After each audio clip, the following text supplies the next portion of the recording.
My ex-husband said I'd never find love again at my age. Then I married his best friend's millionaire brother. If you're just tuning in, please don't forget to hit the subscribe button and turn on the notification bell. And please show us some love with a like and comment below to let us know where you're tuning in from. We'd love to hear from all over the world. The divorce papers hit the mahogany table with a sharp slap that echoed through the empty courtroom. Haley watched as her husband of 15 years signed his name with theatrical flourish, each stroke of the pen severing another thread of their shared life. The fluorescent lights buzzed overhead, casting harsh shadows across his face, a face she once traced with loving fingers in the darkness of their bedroom. "You know what your problem is, Haley?" Derek leaned back in his chair, his voice dripping with the kind of condescension that had slowly poisoned their marriage. "You think you're still that young woman I married. But look at you now, 42 stretch marks, gray roots showing through that cheap dye job." The lawyer shifted uncomfortably, papers rustling like autumn leaves. Haley's hands trembled as she reached for her purse, fingers fumbling with the worn leather strap. "You'll never find love again at your age," Derek continued, his words hitting like physical blows. "Who's gonna want a used-up woman with baggage? You should be grateful I stayed as long as I did." The courthouse hallway stretched endlessly before her as she stumbled out, her heels clicking against the cold marble. Other couples passed by, some holding hands, others arguing in hushed tones. The irony wasn't lost on her that this building witnessed both beginnings and endings daily. Outside, the autumn air bit at her cheeks, mixing with the salt of tears she refused to let fall in front of him.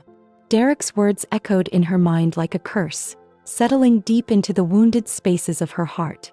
At 42, was she really destined to spend the rest of her life alone? 3 months later, Haley stared at her reflection in the bathroom mirror of her cramped studio apartment. The woman looking back seemed like a stranger, hollow cheeks, sunken eyes that had lost their spark. The smell of instant coffee filled the small space, mixing with the faint scent of vanilla candles she burned to mask the loneliness. Her phone buzzed against the ceramic sink. Another text from her sister Diane. "Girl, you need to get out of that cave you're hiding in." The apartment felt suffocating. Boxes still unpacked from the move sat stacked against the walls like cardboard monuments to her failure. Through the thin walls, she could hear her neighbor's television blaring some romantic comedy, the kind she and Derek used to watch together on Sunday afternoons when love felt eternal and unbreakable. Her fingers traced the indentation on her ring finger where her wedding band had lived for 15 years. The pale strip of skin seemed to mock her, a permanent reminder of promises broken and dreams shattered. Derek's voice haunted her daily routine, while brushing her teeth, making coffee, lying in bed staring at the ceiling until dawn crept through the blinds. The mirror reflected more than just her physical appearance. It showed the weight of his words settling into her bones. Each morning brought the same question. Was he right? Had she missed her chance at happiness? The laugh lines around her eyes, once symbols of joy, now seemed like evidence of time's cruel passage. Her phone buzzed again. This time a text from an unknown number. "Haley? This is Jacob Gibson from the community center. We need a volunteer coordinator for our literacy program. Heard you might be interested." She stared at the message, her heart beating faster for the first time in months. The community center smelled of fresh paint and possibility. Haley pushed through the glass doors, her heels clicking against polished floors that reflected fluorescent lights like mirrors. Children's artwork covered the walls, finger paintings and crayon drawings that screamed with vibrant life, a stark contrast to the gray numbness that had consumed her world. "You must be Haley." A warm voice made her turn. Jacob Gibson approached with an outstretched hand and a smile that reached his eyes. Mid-40s, salt and pepper hair, wearing a simple button-down that somehow looked expensive despite its casual appearance. "Thank you for coming. Honestly, we're desperate. Our last coordinator left us hanging 3 weeks ago." The literacy program operated out of a converted classroom, tables arranged in clusters where adults hunched over picture books with the concentration of surgeons. The sight stirred something in Haley's chest, a forgotten sense of purpose that had been buried under layers of Derek's criticism. "I taught 3rd grade before I got married," she heard herself saying, surprising them both. "Haven't worked in years, though. My husband, ex-husband, said my place was at home." David's expression shifted, understanding flickering across his features. Well, these folks need someone who believes in second chances. Think you can handle that? A woman in her 60s looked up from her book, squinting through reading glasses held together with tape. Baby, you here to help us learn? Because Mrs. Stevenson been trying to teach me this word for 20 minutes. She pointed to a page with a paint-stained finger. Haley knelt beside her, inhaling the scent of lavender perfume and determination. What's your name?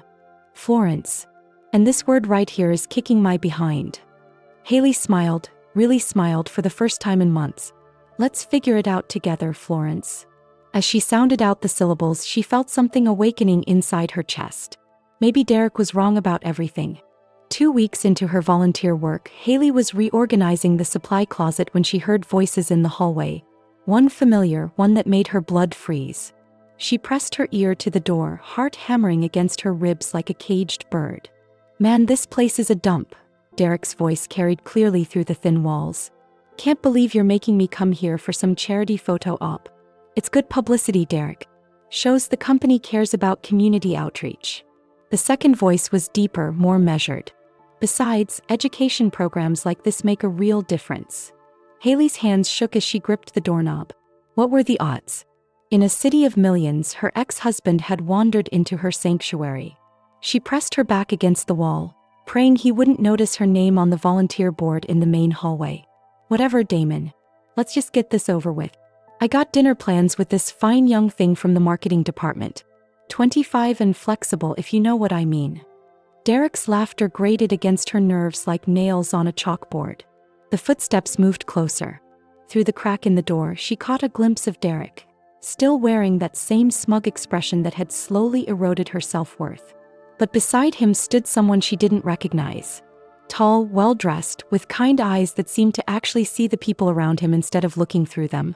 This literacy program is impressive, the stranger, Damon, was saying. Adult education is so underfunded. Whoever's running this deserves recognition. Derek snorted. Probably some do-gooder with too much time on their hands. You know the type, desperate housewives trying to find meaning after their husbands wise up and leave them. The words hit Haley like a physical blow, confirming her worst fears about how Derek saw her, how he'd always seen her. Haley waited in the supply closet until the voices faded, her heart pounding so hard she was certain everyone in the building could hear it. The small space felt like a coffin, lined with boxes of crayons and construction paper that seemed to mock her cowardice. She pressed her forehead against the cool metal shelving, trying to steady her breathing. When she finally emerged, Jacob was waiting in the hallway with a concerned expression. You okay? You look like you've seen a ghost. Something like that. She forced a smile, smoothing down her blouse with trembling hands. Was that Derek Wilson who just left? I thought I recognized the voice. David's eyebrows shot up. You know Derek? Yeah, he was here with his friend, some big-shot investor looking to fund community programs. Derek seemed less enthusiastic about the cause. The irony wasn't lost on her. Derek, who had spent years convincing her that her desire to help others was naive and worthless, was now using charity work to advance his career. The same man who had mocked her teaching aspirations was probably claiming credit for supporting education. The other guy seemed genuinely interested though, Jacob continued. Damon Reeves. Apparently he's made millions in tech and wants to give back. Complete opposite of his companion, if you ask me. Haley filed the name away. Damon Reeves. The man who had defended the literacy program while Derek disparaged it. The man whose presence had somehow made the air in the hallway feel different, charged with an energy she couldn't name. That evening, she found herself Googling his name. Articles popped up about his software company, his philanthropic work, photos from charity galas where he stood slightly apart from the crowd, as if he belonged but didn't quite fit.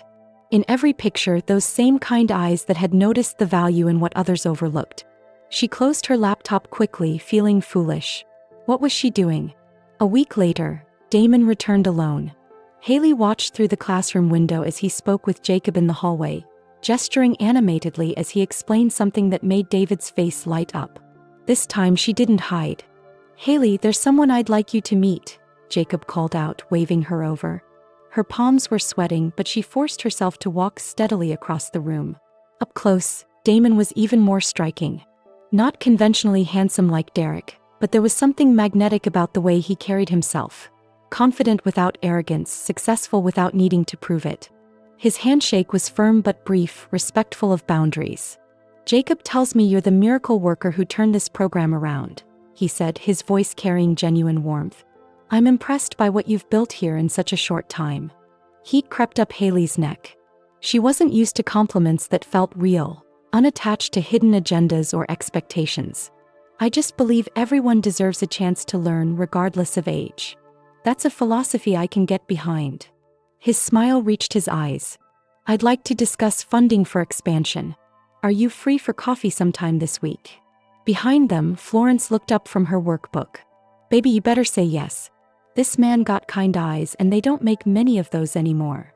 The comment drew laughter from the other students and Haley felt herself blushing. But beneath the embarrassment was something she hadn't felt in years. The flutter of possibility, the sense that maybe, just maybe, Derek had been wrong about everything. "Coffee sounds nice," she heard herself saying. As Damon left, he turned back once. "Friday at 10? There's a place called Sunrise Cafe on 5th Street. She nodded, watching him disappear through the glass doors. Florence nudged her with a knowing grin. "Honey, that man ain't just talking about funding." Sunrise Cafe buzzed with the morning rush, but their corner table felt like an island of calm. Damon had arrived early, she noticed, already nursing a black coffee and reading what looked like a business journal. When he saw her, he stood, an old-fashioned gesture that made her chest tighten with unexpected emotion. "I hope you don't mind, I ordered you a cappuccino," he said, gesturing to the cup waiting across from him. "Jacob mentioned it was your favorite." The thoughtfulness caught her off guard. Derek had never remembered her coffee preference in 15 years of marriage.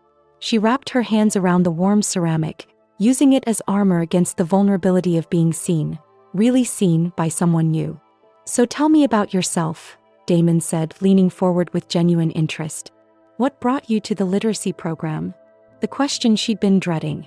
How do you explain the wreckage of a failed marriage to someone who seemed to have their life so perfectly together?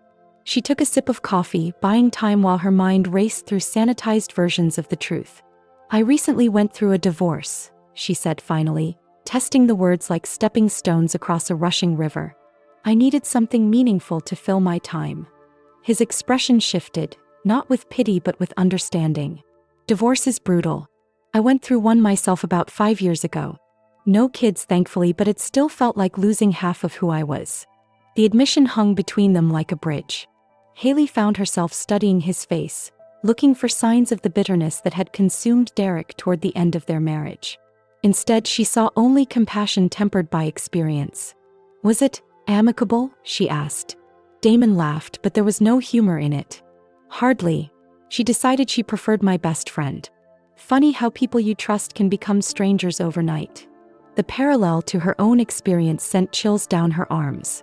"Your best friend." Haley's voice came out smaller than intended. The cafe suddenly felt too warm, too crowded, despite the comfortable buzz of conversation around them. Damon nodded, stirring his coffee with deliberate slowness. "Derek Wilson. We'd been friends since college. He was my best man, I was his. Our wives were close too, or so I thought." His jaw tightened almost imperceptibly. "Turns out they'd been having an affair for 2 years before I found out." The world tilted sideways. Haley's cappuccino turned to ash in her mouth as the pieces fell into place with sickening clarity. Derek. The same Derek who had spent their final months together coming home late, claiming overtime and client dinners. The same Derek who had suddenly developed opinions about her appearance, her age, her worth. "I'm sorry," she whispered, because what else could she say? How could she tell this kind, damaged man that she was married to his betrayer? That the ex-husband who had called her worthless was the same friend who had stolen his life? "Ancient history now," Damon said, though his hands betrayed him, gripping his coffee cup like an anchor. "I learned something valuable from that experience. Trust has to be earned, not assumed. And some people will take everything you offer and still want more." The irony was suffocating. Here sat the man her ex-husband had wronged, praising her work, treating her with respect, seeing value where Derek had seen only flaws. The universe's sense of humor was cruel and perfect. What was she like? The question slipped out before she could stop it. "Your ex-wife. Beautiful. Ambitious. Everything I thought I wanted," His eyes met hers across the table. But beauty without kindness is just decoration. I learned that too late. Haley's phone buzzed. A text from an unknown number. Stay away from Damon Reeves or you'll regret it. Her blood turned to ice. Haley stared at the text message, her hands trembling so violently she nearly dropped her phone. Across the table, Damon was still talking about second chances and the importance of community support, but his words faded into white noise as panic flooded her system. How had Derek found out about the coffee meeting? Was he having her followed? The thought sent ice water through her veins, followed immediately by a surge of rage that surprised her with its intensity. Haley, are you all right? Damon's voice cut through her spiral of fear and fury. You look like you've seen a ghost. She forced a smile, shoving her phone into her purse with shaking fingers. Just work stuff. Nothing important. The lie tasted bitter on her tongue. But Damon's eyes were too perceptive, missing nothing. If someone's bothering you, you can talk to me. I have some experience with people who think intimidation is an acceptable form of communication. The kindness in his voice nearly broke her resolve. Here was a man offering protection to someone he barely knew, while her ex-husband sent threats from the shadows like a coward. The contrast was so stark it physically hurt. I should go, she said, standing abruptly. Her chair scraped against the floor with a sound like fingernails on a chalkboard. Thank you for the coffee. And the funding offer. We'll definitely take you up on that. Damon stood too, concern etched across his features. At least let me walk you to your car. No. The word came out sharper than intended. She softened her tone, hating herself for the hurt that flashed across his face. I mean, I'm fine. Really.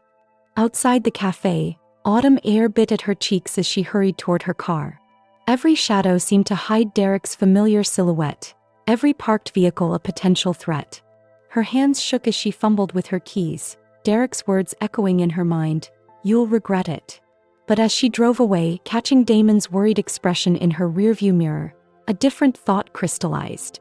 For the first time in months, she wasn't thinking about what Derek could take from her. She was thinking about what she refused to let him steal. That evening, Derek was waiting in her apartment building's lobby, lounging in one of the threadbare chairs like he owned the place. The sight of him made Haley's stomach clench with a mixture of rage and residual fear that infuriated her. She'd given this man 15 years of her life. She refused to give him one more moment of power over her emotions. Hello, Haley.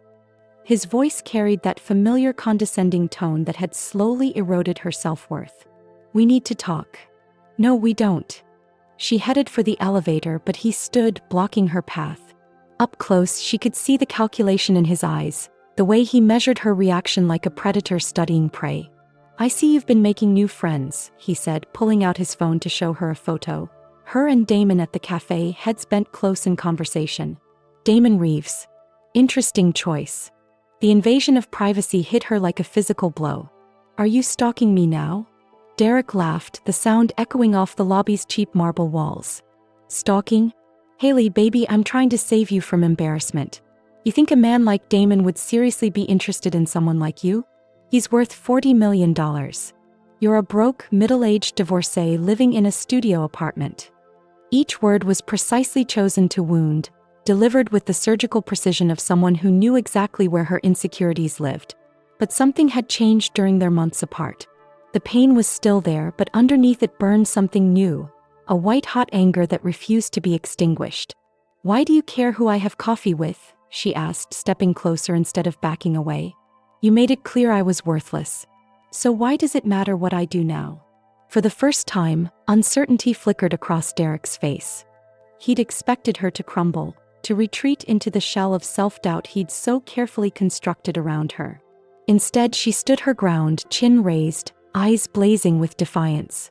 Because, he said, his mask slipping just enough to reveal something ugly underneath, some games are too dangerous for amateurs to play. What's that supposed to mean? Haley demanded, but Derek was already walking away, his expensive shoes clicking against the marble with military precision. She spent the night pacing her small apartment, Derek's words playing on repeat in her mind. Some games are too dangerous for amateurs to play. What game? What did he know about Damon that she didn't? The next morning, she arrived at the community center early, hoping work would quiet the chaos in her head. Instead, she found Jacob waiting with a stack of newspapers and a grim expression. "You need to see this," he said, spreading the business section across her desk. The headline made her blood run cold. Tech mogul Damon Reeves under investigation for securities fraud. The article painted a picture of financial irregularities, missing investor funds, and a federal investigation that had been quietly building for months. Photos showed Damon leaving a courthouse, his face carefully neutral but his eyes reflecting something that looked like defeat. "I'm sorry, Haley," Jacob said softly. "I know you two were getting to know each other." She stared at the newspaper, her mind reeling. Was this what Derek had meant? Had he somehow known about the investigation before it became public? The timing seemed too convenient. Meeting Damon just as his world was about to implode. Her phone rang, startling her from her spiraling thoughts.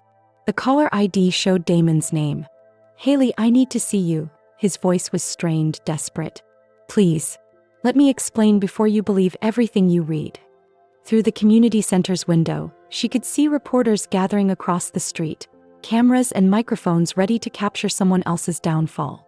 The vultures were circling, drawn by the scent of scandal and ruin. "Where?" she heard herself asking. "The warehouse district. Pier 47. 1 hour." The line went dead. As she grabbed her coat, Jacob caught her arm. "Be careful. Men with nothing left to lose can be dangerous." But as she drove toward the waterfront, Haley wondered if the most dangerous man in her life was the one she'd already married. Pier 47 stood empty except for seagulls and the skeletal remains of old shipping equipment. Damon waited at the far end, silhouetted against gray clouds that promised rain. The wind off the water carried the scent of salt and decay, a fitting backdrop for what felt like an ending. "Thank you for coming," he said as she approached. Up close, she could see the toll the investigation had taken. Shadows under his eyes, lines of stress etched deep into his face. "I know how this looks." "Then explain it to me." She kept her distance, every self-preservation instinct screaming warnings. "Because right now it looks like I was being played by another lying man. The charges are false." His voice carried the weight of exhaustion. "Derek has been systematically destroying my company from the inside. He's been feeding information to my competitors, manipulating stock prices, setting me up to take the fall for his embezzlement." The words hit her like physical blows. "Derek? But why would he?" "Because 5 years ago I had everything he wanted. The successful company, the beautiful wife, the perfect life. So he took it piece by piece." Damon's hands clenched into fists. "When he couldn't steal my wife anymore, she left him for someone younger last year. He decided to destroy me completely." Rain began to fall, light drops that caught the gray light like tears. Haley felt the pieces of a larger puzzle clicking into place. Derek's sudden interest in her social life, his warning about Damon, the convenient timing of the investigation going public. "He's been watching me," she said, more to herself than to Damon. "Following me, tracking who I talk to. And when he saw us together, he accelerated his timeline." Damon stepped closer, his eyes desperate. "Haley, I never meant for you to get caught up in this. But I need you to know, everything I said about the literacy program, about second chances, about you, it was all real." Thunder rumbled overhead and the rain began in earnest. They stood facing each other in the growing storm, two people damaged by the same man, connected by circumstances that felt like fate or curse. "What happens now?" she asked. "How we fight back." 6 months later, Haley stood in the ballroom of the city's most exclusive hotel, wearing a dress that cost more than her old apartment's monthly rent. The literacy program's annual gala had grown beyond anyone's wildest dreams, funded by Damon's cleared name and vindicated fortune. The investigation had cleared him completely once Derek's financial crimes came to light. Her ex-husband now faced federal charges for embezzlement, securities fraud, and conspiracy, a spectacular fall from grace that had been front-page news for weeks. "You look beautiful," Damon whispered, appearing at her side with 2 glasses of champagne. The ring on her left hand caught the ballroom's crystal chandelier light, throwing tiny rainbows across the white tablecloth. They'd married 3 weeks ago in a small ceremony that felt like a beginning rather than a repeat performance. Across the room, she spotted familiar faces from the community center. Florence, resplendent in purple silk, was holding court near the dessert table, regaling anyone who would listen with stories about her baby Haley, and how she'd known from the first day that this woman was destined for great things. Mrs. Reeves, Jacob appeared with a photographer in tow. The mayor wants a picture with the city's newest power couple. Mrs. Reeves. The name still sent shivers down her spine, not from fear but from the sheer impossibility of it all.